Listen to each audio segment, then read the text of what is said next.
বিসমিল্লাহির রহমানির রহিম। প্রিয় শিক্ষার্থীরা, করোনার প্রাদুর্ভাবে বিপর্যস্ত জনজীবন, এরপরেও তোমরা যে যেখান থেকে আমার এই আলোচনা দেখছো এবং শুনছো, আশা করি তোমরা তোমার পরিবারের সকল সদস্যদের নিয়ে সুস্থ আছো, নিরাপদে আছো। আলহামদুলিল্লাহ, আমিও ভালো আছি। আশা করছি খুব শীঘ্রই পৃথিবী করোনা মুক্ত হবে এবং প্রিয় শিক্ষার্থী, তোমাদের পদচারণায় মুখরিত হবে আমাদের প্রিয় ক্যাম্পাস। মহান সৃষ্টিকর্তার কাছে এই আশাবাদ ব্যক্ত করে আমি আমার আজকের আলোচনা শুরু করছি। তোমরা জানো,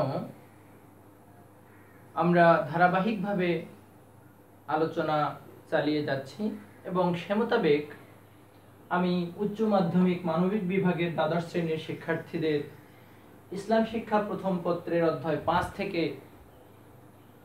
আলোচনা করছি এবং আজকের চতুর্থ লেকচার। আজকে যে বিষয়টি নিয়ে তোমাদের সাথে আলোচনা করব, এই বিষয়টি অত্যন্ত প্রাসঙ্গিক এবং গুরুত্বপূর্ণ একটি বিষয়। সেটি হলো ইসলামী ব্যাংকিং। আমরা আজকের আলোচনা থেকে জানব ইসলামী ব্যাংকিং এর পরিচয়, এই ব্যাংকিং এর উৎপত্তি এবং ক্রমবিকাশ, এবং আরো জানব ইসলামী ব্যাংকিং এর লক্ষ্য ও উদ্দেশ্য এবং এই ব্যাংকিং এর কার্যাবলী। পাশাপাশি আমরা জানব বর্তমান ব্যাংকিং ব্যবস্থায় ইসলামী ব্যাংকিং এর কি গুরুত্ব এবং প্রয়োজনীয়তা রয়েছে। আশা করছি বিষয়টি তোমাদের উপকারে আসবে। তাহলে চলো আমরা আলোচনা শুরু করি। ইসলাম শুধুমাত্র পরকালীন মুক্তির কথাই বলে না, কিভাবে ইহকালীন জীবনে সুখ এবং স্বাচ্ছন্দ্যের সাথে জীবন পরিচালনা করা যায়, ইসলাম সে কথাও বলে। ইসলামের মধ্যে যেমনই ব্যক্তিগত, পরিবার, সমাজনীতি, রাষ্ট্রনীতি, পররাষ্ট্রনীতির আলোচনা রয়েছে, ঠিক তেমনি করে ইসলামের মধ্যে আলোচনা রয়েছে অর্থনীতিরও। কিভাবে একজন মানুষ অর্থ উপার্জন করবে এবং ইসলামী শরীয়তের বিধান মোতাবেক কিভাবে এই অর্থ ব্যয় করবে, তার বিস্তর আলোচনা ইসলামের মধ্যে রয়েছে। ইসলামে যেমন করে সালাত, রোজা, হজ, যাকাত আদায় করা আবশ্যক, তেমনি ভাবে ইসলামী পন্থায় লেনদেন করাও অতি আবশ্যক।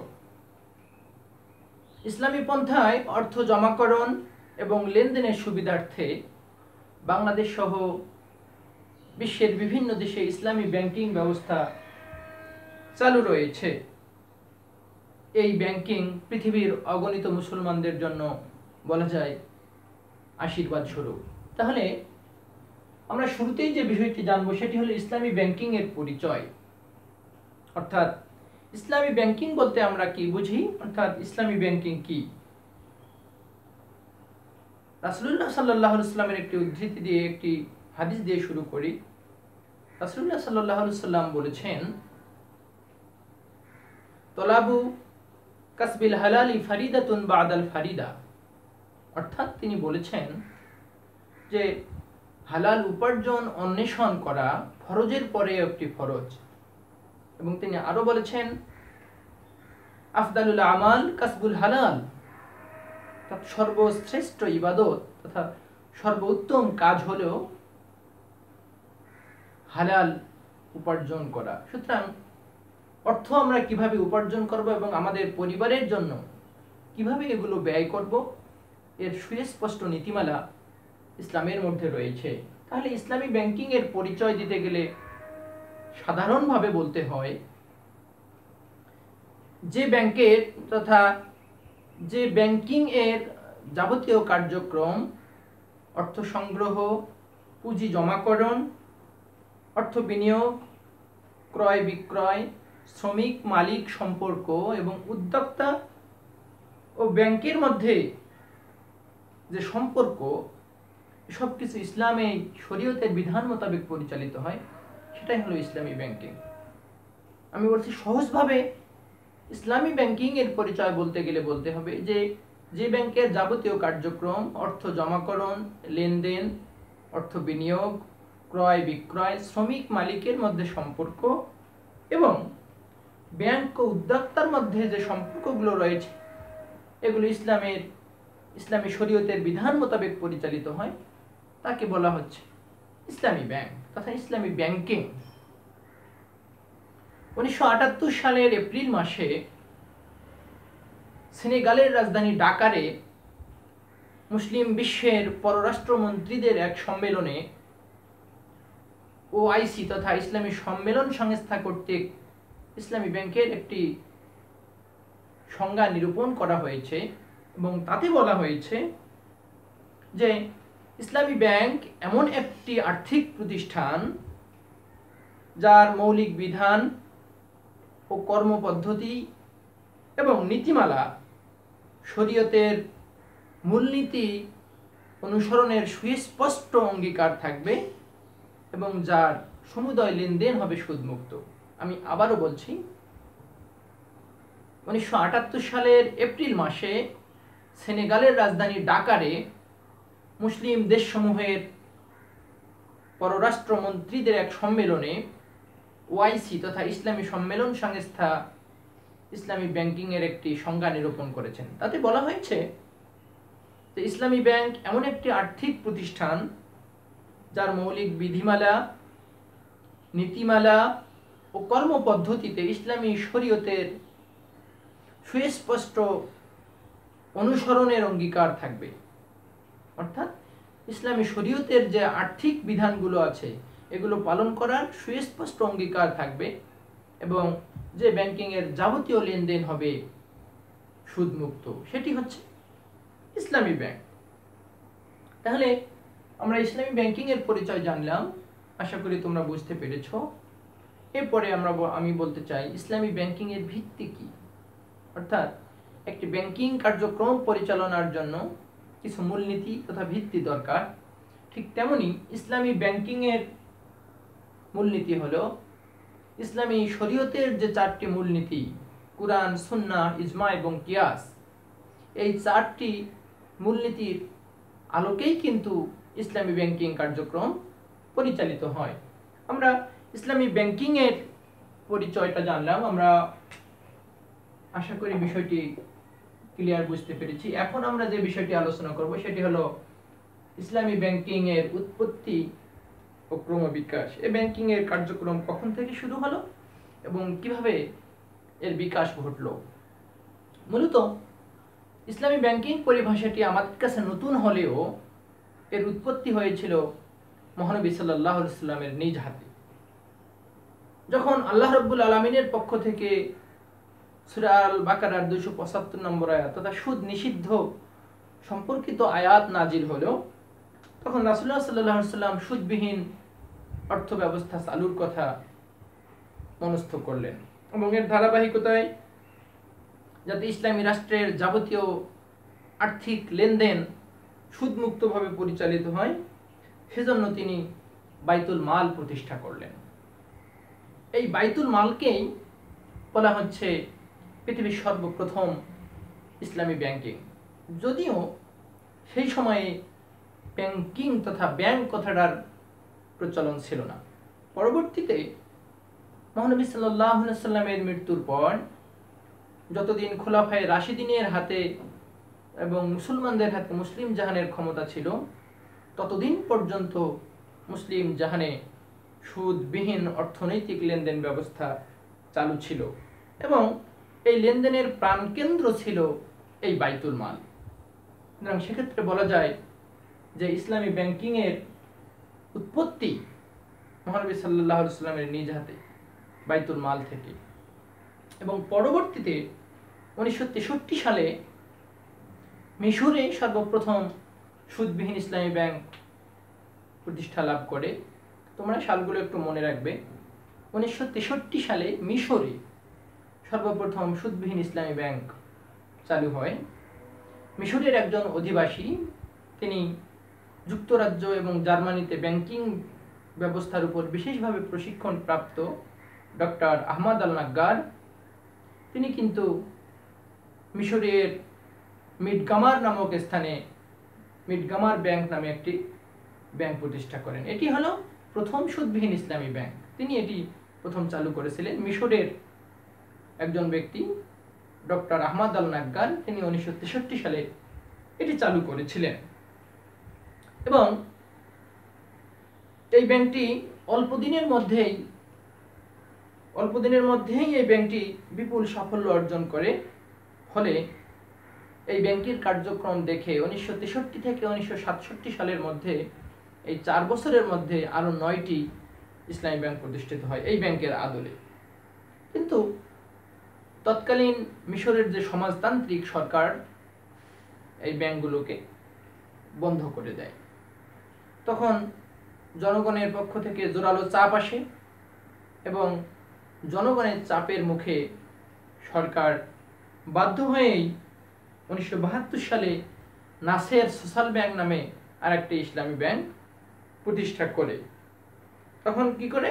1972 সালে, এটা তোমাদের মনে রাখতে হবে যে মিশরের সরকার কর্তৃক 1972 সালে এটা কিন্তু সরকার অনুমোদন দেয়, পর বেসরকারিভাবে একটি ব্যাংক প্রতিষ্ঠিত হয়। সেই ব্যাংকটির নাম হলো নাসের সোশ্যাল ব্যাংক। এটি ইসলামী ব্যাংক এবং সুদমুক্ত ইসলামী ব্যাংক।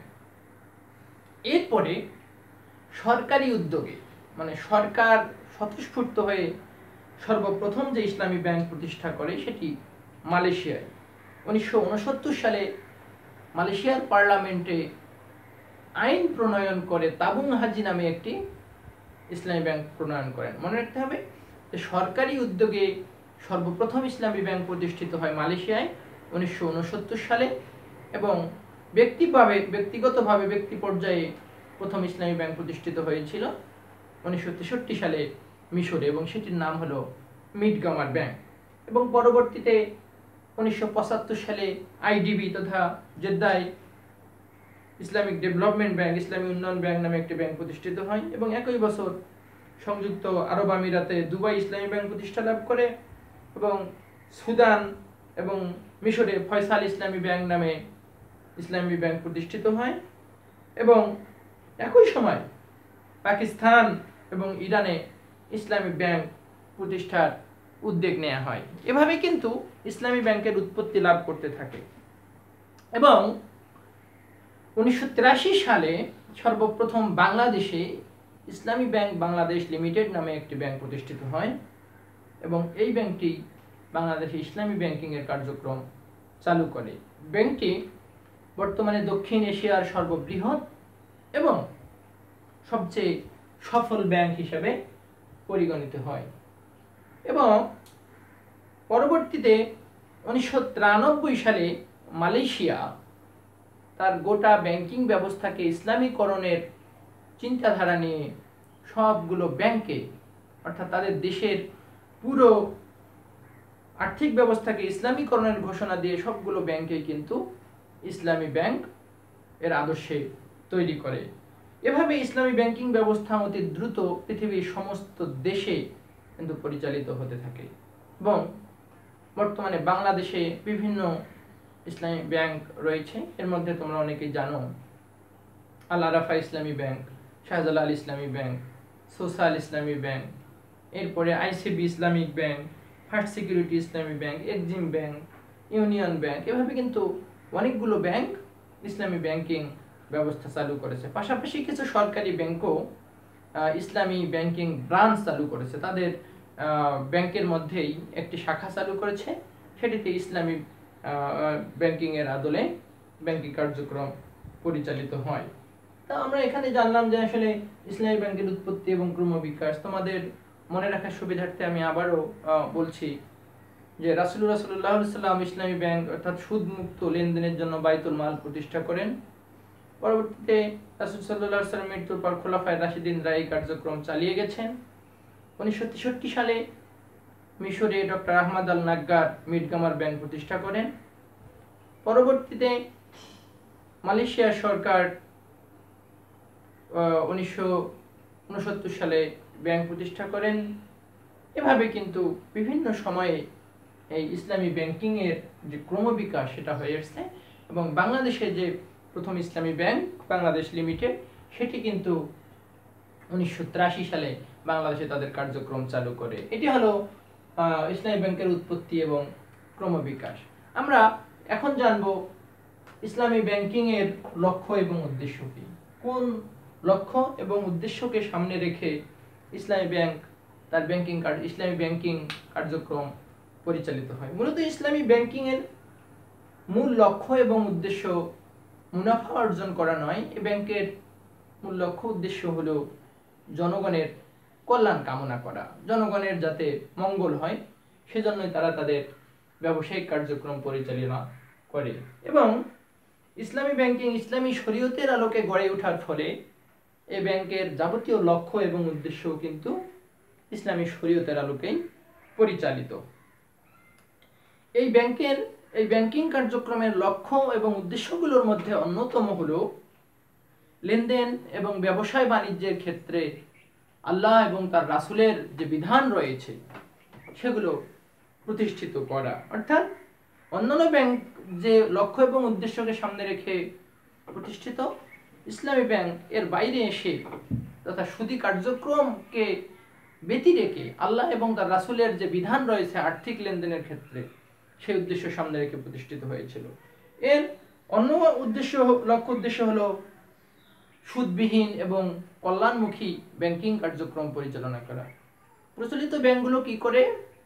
সুদ যুক্ত বা সুদী লেনদেন করে, কিন্তু ইসলামী ব্যাংক সুদবিহীন ব্যাংকিং ব্যবস্থা পরিচালিত করে। আর কি করে? লাভ লোকসানের যে পুঁজি গঠন করে, লাভ লোকসানের যে অংশীদারিত্বের পুঁজি সেটা কিন্তু গঠন করা এবং এভাবে বিনিয়োগ করা। আর কি করে? ইসলামী ভাবধারায় সমৃদ্ধ এবং শোষণহীন সমাজ গঠনের লক্ষ্যে কিন্তু ইসলামী ব্যাংক কাজ করে থাকে। ইসলামী ব্যাংকের আর কি লক্ষ্য উদ্দেশ্য? ইসলামী ব্যাংকিং এর আরো লক্ষ্য উদ্দেশ্য হলো যে মুসলমানদের ইসলামী পন্থায় অর্থ বিনিয়োগে উৎসাহ প্রদান করা, মুসলমানদের মাঝে এমন উৎসাহ প্রদান করা যাতে তারা সুদবিহীন লেনদেন কার্যক্রমের প্রতি আগ্রহী হয়। এটা হলো ইসলামী ব্যাংকিং এর লক্ষ্য উদ্দেশ্য। আরো লক্ষ্য উদ্দেশ্য আছে। দরিদ্র বেকার লোকদের অর্থনৈতিক উন্নয়নে এই ব্যাংক প্রতিষ্ঠিত হয়েছিল। ব্যবসায় বাণিজ্যের ক্ষেত্রে ইনসাফ এবং ন্যায় নীতি যাতে প্রতিষ্ঠিত হয় এই লক্ষ্য উদ্দেশ্যকে সামনে রেখে ইসলামী ব্যাংক প্রতিষ্ঠিত হয়েছিল। অর্থনৈতিক ক্ষেত্রে বিশ্বের বিভিন্ন দেশের মুসলমানদের মধ্যে যেন সংহতি গড়ে ওঠে এই লক্ষ্য এবং উদ্দেশ্যকে সামনে রেখেই কিন্তু ইসলামী ব্যাংক প্রতিষ্ঠিত হয়েছিল এবং সেই লক্ষ্যে তারা তাদের কার্যক্রম চালিয়ে যাচ্ছে। আমরা ইসলামী ব্যাংকিং এর লক্ষ্য এবং উদ্দেশ্য জানলাম। এখানে মূল যে বিষয় সেটি হলো প্রচলিত যে ব্যাংকিং ব্যবস্থা আছে এই ব্যাংকিং ব্যবস্থার সাথে সম্মিলিত হয়ে কিছু কাজ করে, কিন্তু তার সবগুলো বিধান ইসলামী শরীয়তের যে আর্থিক ব্যবস্থাপনার যে নীতিমালা আছে এই নীতিমালার ভিতরে থেকে। আমরা এই সংজ্ঞার মধ্যেই মূলত পড়েছি যে ইসলামী ব্যাংকের যাবতীয় কর্মকাণ্ড, নীতিমালা, বিধান সবকিছু ইসলামী শরীয়তের আলোকে গড়ে উঠবে। সেজন্য কিন্তু এদের লক্ষ্য উদ্দেশ্যের মধ্যে অন্যতম হলো আল্লাহ এবং তার রাসূলের যে বিধান আছে সেই বিধান অনুযায়ী কাজ করা।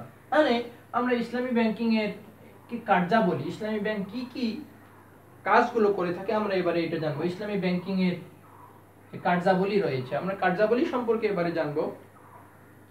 ইসলামী ব্যাংক মূলত প্রচলিত অন্যান্য ব্যাংকগুলোর মতোই ব্যাংকিং কার্যক্রম পরিচালনা করে থাকে, তবে পার্থক্য হলো সুদী যে ব্যাংকগুলো রয়েছে, যে ব্যাংকগুলো সুদ আরোপ করে, সুদী ব্যাংকগুলো তাদের ব্যাংকিং কার্যক্রমে ইসলামী শরীয়তে যে নীতিমালা যে বিধান আছে সেগুলো মানতে কিন্তু বাধ্য নয়।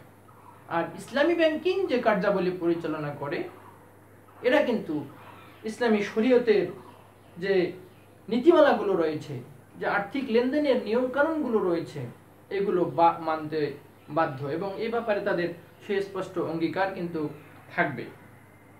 এবং সেক্ষেত্রে ইসলামী ব্যাংকিং যে বিভিন্ন কার্যাবলী পরিচালনা করে থাকে, এর মধ্যে রয়েছে আমানত গ্রহণ, আমানত সংরক্ষণ এবং পুঁজি অর্জন করা। এটা ইসলামী ব্যাংকিং এর কার্যক্রম।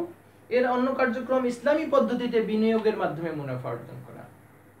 অন্যান্য ব্যাংকগুলো সুদ আরোপ করে, কিন্তু ইসলামী ব্যাংকিং এর কার্যক্রম হলো মুনাফা অর্জন করা। সেটা কিভাবে? ইসলামী পদ্ধতিতে বিনিয়োগ করে, এভাবেই কিন্তু তারা মুনাফা অর্জন করে থাকে। এরপরে বৈদেশিক বাণিজ্য ও বিনিময়। বৈদেশিক বাণিজ্যের ক্ষেত্রে যে যে নিয়ম কানুন আছে, এই নিয়ম কানুনগুলো মেলেই তারা তাদের কার্যাবলী পরিচালনা করে থাকে। আর কি করে? প্রত্যেক কাস্টমারের যে মূল্যবান স্বর্ণালংকার এবং অন্যান্য যে দলিলপত্র থাকে, সেগুলো কিন্তু ইসলামী ব্যাংক নিরাপদে সংরক্ষণ করে থাকে। এবং ইসলামী ব্যাংকের অতিরিক্ত কিছু কার্যাবলীর মধ্যে রয়েছে তারা জাকাত প্রদানের কাজগুলো করে থাকে। ইসলামী ব্যাংকে জাকাত কার্যক্রম পরিচালিত করে থাকে। এরপরই তারা সমাজসেবা এবং জনসেবামূলক কাজগুলো অতিরিক্ত হিসেবে করে থাকে। সর্বোপরি অসহায় মানুষকে কর্জে হাসানা তথা ধার প্রদান, এটা ইসলামী ব্যাংকিং এর অন্যতম একটা মৌলিক কাজ। সেটা হলো দরিদ্র এবং অসহায় লোকদের মধ্যে কর্জে হাসানা, এটাকে ধার বলা হয়, এই কার্যক্রম তারা পরিচালনা করে। এছাড়াও ব্যাংকিং সংক্রান্ত যাবতীয় কার্যক্রম কিন্তু ইসলামী ব্যাংক পরিচালনা করে, যে কাজগুলো অন্যান্য প্রচলিত ব্যাংকগুলো করে থাকে, একই কাজ ইসলামী ব্যাংক করে থাকে। আমরা ইসলামী ব্যাংকিং এর কার্যাবলী জানলাম। এবারে আমরা জানবো যে ইসলামী ব্যাংকিং এর গুরুত্ব এবং প্রয়োজনীয়তা। বর্তমান ব্যাংকিং ব্যবস্থায় এর গুরুত্ব এবং প্রয়োজনীয়তা কতটুকু, এটা কিন্তু আমরা একজন মুসলমান হিসেবে, একজন মুসলিম দেশের নাগরিক হিসেবে সহজেই অনুমেয়। কারণ মানবজাতির জন্য যা কিছু কল্যাণকর এবং উপকারী, ইসলাম সেই বিষয়গুলোকে হালাল করে দিয়েছে। আর যে বিষয়গুলো, যে জিনিসগুলো মানুষের জন্য অমঙ্গল বয়ে নিয়ে আসে, মানুষের জন্য অকল্যাণকর, ইসলামে কিন্তু এগুলোকে নিষিদ্ধ করা হয়েছে। পবিত্র কালামে হাকিম এবং হাদিস শরীফে সুদের যে পাপ এবং ভয়াবহতার কথা উল্লেখ করা হয়েছে, অন্যান্য অবৈধ কিংবা হারাম কাজের জন্য কিন্তু এত কঠিন করে কোনো শাস্তির কথা বলা হয়নি। সুদের এই ভয়াবহ পাপ এবং ক্ষতিকর প্রভাব থেকে মুসলমানকে রক্ষা করতে হলে কিন্তু ইসলামী ব্যাংকিং এর গুরুত্ব এবং প্রয়োজনীয়তা অপরিসীম। সমাজ থেকে অভিশপ্ত সুদ উচ্ছেদ করে ইসলামের বিধিমালার আলোকে, ইসলামের নীতিমালার আলোকে যাবতীয় লেনদেন পরিচালনা করার ক্ষেত্রে কিন্তু ইসলামী ব্যাংকিং এর গুরুত্ব এবং প্রয়োজনীয়তা অনেক। আল্লাহ রাব্বুল আলামিন সূরা আল বাকারার 275 নম্বর আয়াতের মধ্যে বলেছেন, ওয়াহাল্লাল্লাহুল বাই'a ওয়া হাররামার রিবা, অর্থাৎ আল্লাহ তাআলা বেচাকেনা তথা ব্যবসায়কে করেছেন বৈধ এবং সুদকে করেছেন অবৈধ। সুতরাং এই সুদী কার্যক্রম পরিচালনার জন্য, এই সুদের যে ভয়াবহ পাপের কথা কুরআন হাদিসে উল্লেখ রয়েছে, সেখান থেকে বেঁচে থাকার জন্য ইসলামী ব্যাংকিং এর অনেক গুরুত্ব রয়েছে। সুদী ব্যাংকিং ব্যবস্থা মানুষের দুর্ভোগ বাড়ায় এবং ইসলামী ব্যাংকিং ব্যবস্থা মানুষের যে দুর্যোগ আছে, দুর্ভোগ আছে, সেগুলোকে লাঘব করে। আল্লাহ রাব্বুল আলামিন বলেছেন, ইয়ামহামুকুল্লাহুর রিবা ওয়া ইউরবিস সাদাকাত, আল্লাহ সুদকে ধ্বংস করেন এবং সাদকা, যে দান রয়েছে, অতিরিক্ত দান রয়েছে, সেগুলোকে বর্ধিত করেন। আমি আগেই বলেছি, ইসলামী ব্যাংকিং এর মূল উদ্দেশ্য সুদ অর্জন করা নয়, মুনাফা অর্জন করা নয়, বরং ব্যক্তি এবং সমাজের কল্যাণ সাধন করা। সেই ইসলামী ব্যাংকগুলো শরীয়ত সম্মত পন্থায় মুনাফা অর্জনের ক্ষেত্রে জনগণের প্রতি সুদৃষ্ট রাখে। সেজন্যই ইসলামী ব্যাংকিং এর গুরুত্ব কিন্তু অনেক। সুদী ব্যাংকে টাকা লেনদেন করলে গুনাহগার হতে হয়, স্বাভাবিকভাবে আমরা অনেক সময় এই বিষয়গুলো জেনে থাকি। এটা খুব বিস্তর আলোচনার বিষয়। আমরা পরবর্তীতে এই বিষয়গুলো নিয়ে আলোচনা করার চেষ্টা করব। সর্বোপরি ইসলামী ব্যাংকিং ব্যবস্থা ইসলামী অর্থনীতি তথা ইসলামিক অর্থ ব্যবস্থার একটি গুরুত্বপূর্ণ অঙ্গ। পরিপূর্ণভাবে ইসলামী বিধান পালন করতে হলে ইসলামী ব্যাংকিং ব্যবস্থা প্রচলিত রাখা আমাদের সকলেরই ঈমানি দায়িত্ব এবং কর্তব্য। আশা করি আমরা আমাদের সাধ্যমতো ইসলামী ব্যাংকিং ব্যবস্থায় লেনদেন করার চেষ্টা করব। আল্লাহ রাব্বুল আলামিন আমাদেরকে কবুল করুন। তাহলে প্রিয় শিক্ষার্থীরা, আমরা জানলাম ইসলামী ব্যাংকিং কি, এর পরিচয় জানলাম, এবং ইসলামী ব্যাংকিং এর যে উৎপত্তি এবং ক্রমবিকাশ সে সম্পর্কে আমরা আজকের আলোচনা থেকে জানলাম। ইসলামী ব্যাংকিং এর লক্ষ্য এবং উদ্দেশ্য আমরা জানলাম, এবং ইসলামী ব্যাংক কোন কোন কার্যাবলী পরিচালনা করে তাও জানলাম, এবং ইসলাম পরিপূর্ণভাবে পালনের ক্ষেত্রে বর্তমান ব্যাংকিং ব্যবস্থায় যে ইসলামী ব্যাংকিং এর গুরুত্ব এবং প্রয়োজনীয়তা রয়েছে সেটাও আমরা আজকের আলোচনা থেকে জানলাম। সুতরাং তোমরা এই আলোচনাটুকু বাসায় অনুশীলন করবে, এবং তোমাদের বাসার জন্য আমি একটা ছোট্ট কাজ রেখেছি, তোমরা নিজেরা এই কাজগুলো বাসার খাতায় লিখে অনুশীলন করবে। এর মধ্যে রয়েছে ইসলামী ব্যাংকিং কি, অর্থাৎ আমরা যে আলোচনা করলাম এখান থেকে তোমার কাছে ইসলামী ব্যাংকিং সম্পর্কে কি ধারণা এসেছে, ইসলামী ব্যাংকিং কি এ সম্পর্কে কুরআন হাদিসের কোনো উদ্ধৃতি তোমার জানা রয়েছে কিনা সেটি তোমরা লিখবে। এবং আরেকটি কাজ হলো ইসলামী ব্যাংকিং ও প্রচলিত ব্যাংকিং ব্যবস্থার মধ্যে পার্থক্য নিরূপণ করো। আমরা যে ইসলামী ব্যাংকিং এর লক্ষ্য উদ্দেশ্য জানলাম, এর কার্যাবলী জানলাম, এখান থেকে এবং বর্তমান যে প্রচলিত সুদি যে ব্যাংকিং কারবার, আর্থিক কারবারগুলো রয়েছে এর মধ্যে কি পার্থক্য, এটা তোমরা বাসায় বের করার চেষ্টা করবে, এবং সেখান থেকে তোমরা পড়াশোনা করবে বলে আমার বিশ্বাস। তাহলে আজকের মতো এতটুকুই, আমরা পরবর্তীতে আবারও অন্যান্য বিষয় নিয়ে আলোচনা করব। আর হ্যাঁ, আমি আরেকটু কথা তোমাদের উদ্দেশ্যে বলতে চাই। আমার প্রিয় শিক্ষার্থীদের কাছ থেকে বিভিন্ন বিষয়ে আমার কাছে তোমরা ইনবক্সে অনেকে বিভিন্ন বিষয়ে সমস্যার কথা বলেছো। আমি তোমাদের বিষয়গুলো নোট করেছি, এবং একদিন আমরা সমাধান ক্লাস, সলভ ক্লাস নিয়ে আলোচনা করব। সেদিন তোমরা যে যে বিষয়গুলো সম্পর্কে আমার কাছে জানতে চেয়েছো এবং তোমরা ক্লাসে আলোচনা করতে বলেছো সেই বিষয়গুলো নিয়ে আমি আলোচনা করব। সে পর্যন্ত তোমরা সকলেই সুস্থ থাকো, নিরাপদে থাকো। আল্লাহ হাফেজ। আসসালামু আলাইকুম ওয়া রাহমাতুল্লাহ।